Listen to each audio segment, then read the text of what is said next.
Hi there, this is Ultimate Dio, and in this video I want to take our brand new Yamaha C5 grand piano, also known as our passionate piano, and compare it against 5 other 8DO pianos. We actually have 12 different pianos in the 8DO catalog, so there's a lot to compare against, and I just want to try to play a really complicated piece that really puts all the pianos to the test.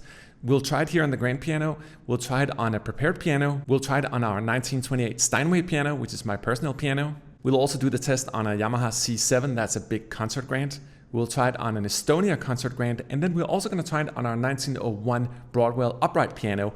And I'm going to play exactly the same piece on all the pianos, so you can really hear and appreciate the difference in texture and nuance and color and all the beautiful things that go into pianos. And I think it really demonstrates in a non-biased way the different characters of these beautiful instruments and why it's really important to choose the piano that work for your composition and your texture and all that. I don't think there's one piano that does it all, but each of them have different characters and flaws and personalities and, you know, all the things that comes with something that's breathing and alive. So let's get started.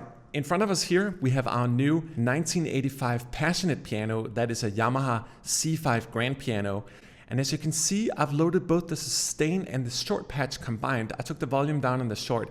The reason is that I'm going to be playing a fairly complicated piece by Ravel called Albarda del Gracioso, just the first segment of it, but it actually requires both short notes and sustained notes, so I like to combine them in a patch here. I think it gives a lot more realism, and you're going to see me do that on some of the other pianos as well. Try to combine some of the articulations, because it really allows you to play both fast and slow and emotional at the same time. So check it out. Let's start here with the Yamaha C5.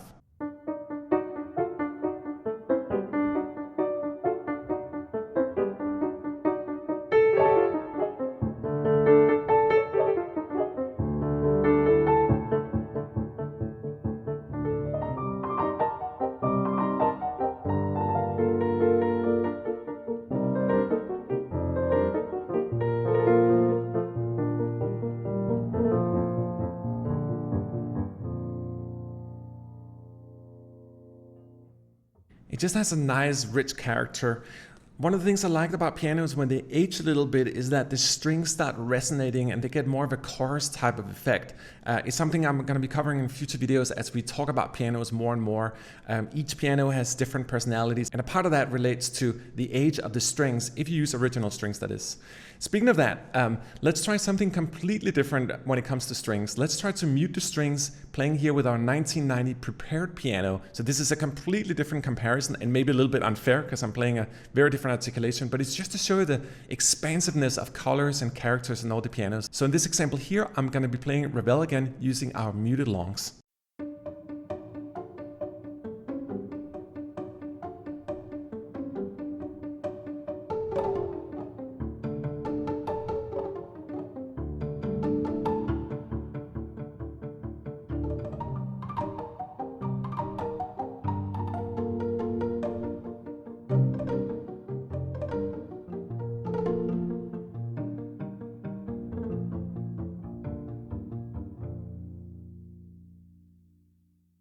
All right, next up is our 1928 Steinway grand piano. This is my personal piano, and it really has a more mature character, a little bit darker, not as bright, but great for emotional stuff. But let's see how it performs against Ravel.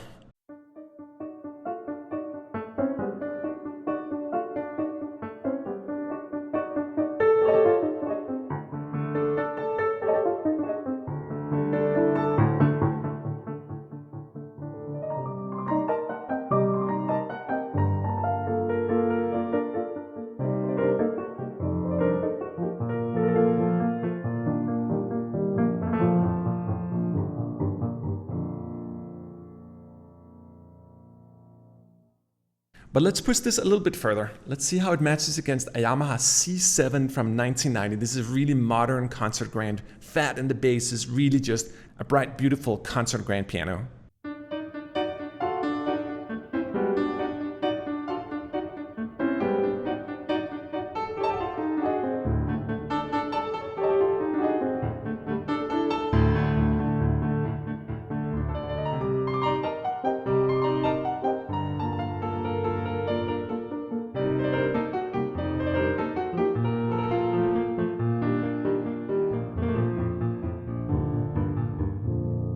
And scrolling back in time about 2 decades to our Estonia 1971 piano, this one is a little more muffled.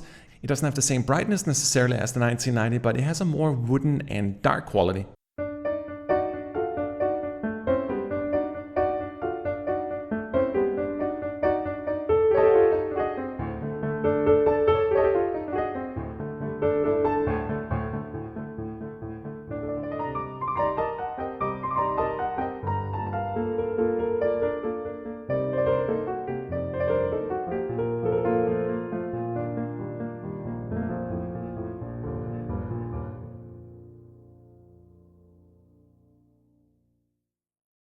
And the Estonia stood out for me a little bit in the sense that the short notes were a little too long actually for this particular playing style.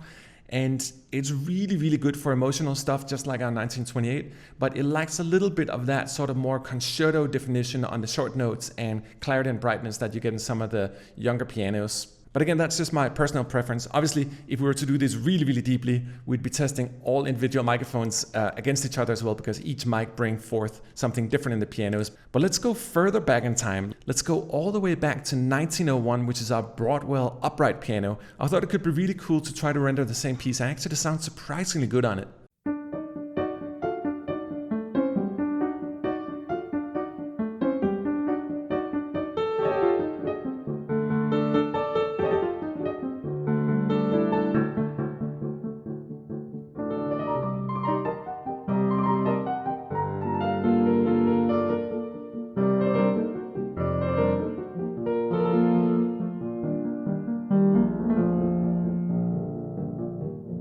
Alright, now let me play all the demos side by side without any talk, so you can simply just hear the 6 different pianos in all their glory. And just to clarify, everything is rendered with the Valhalla room at these specific settings for all the pianos. I just use it in general to create a little more whiteness and air in the sound.